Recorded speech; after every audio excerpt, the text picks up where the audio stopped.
وہ قادیاں کی رونقیں، وہ کو بکو محبتیں، خدا کرے ہمیں ملے جہاں کہیں بھی ہم رہیں۔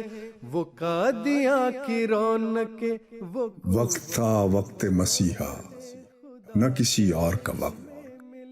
میں نہ آتا تو کوئی اور ہی آیا ہوتا۔ حضرت مفتی محمد صادق صاحب رضی اللہ تعالیٰ عنہ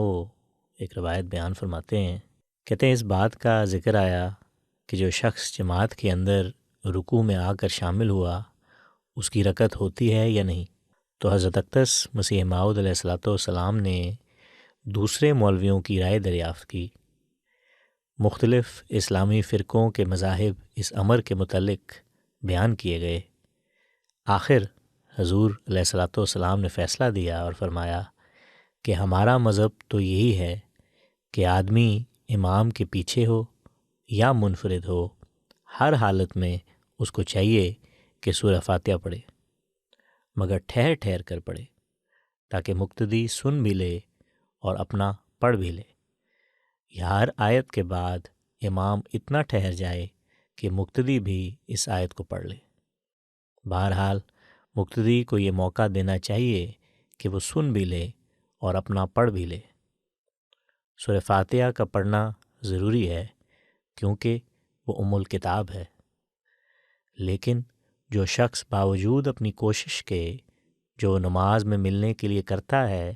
آخر رکوع میں آ کر ملا ہے اور اسے پہلے نہیں مل سکا تو اس کی رکعت ہو گئی، اگرچہ اس نے سورہ فاتحہ اس میں نہیں پڑھی،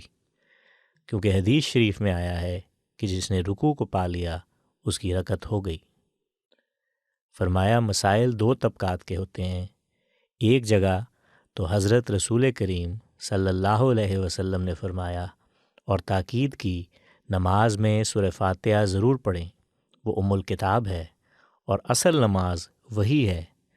مگر جو شخص باوجود اپنی کوشش کے اور اپنی طرف سے جلدی کرنے کے رکوع میں ہی آ کر ملا ہے، تو چونکہ دین کی بنا آسانی اور نرمی پر ہے، اس واسطے حضرت رسول کریم صلی اللہ علیہ وآلہ وسلم نے فرمایا کہ اس کی رکعت ہو گئی۔ وہ سورہ فاتحہ کا ذکر نہیں ہے بلکہ دیر میں پہنچنے کے سبب رخصت پر عمل کرتا ہے۔ میرا دل خدا نے ایسا بنایا ہے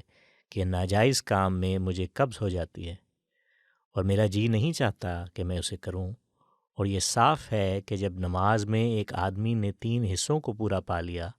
اور ایک حصے میں بس سبب کسی مجبوری کے دیر میں مل سکا ہے تو کیا حرج ہے؟ انسان کو چاہیے کہ رخصت پر عمل کرے۔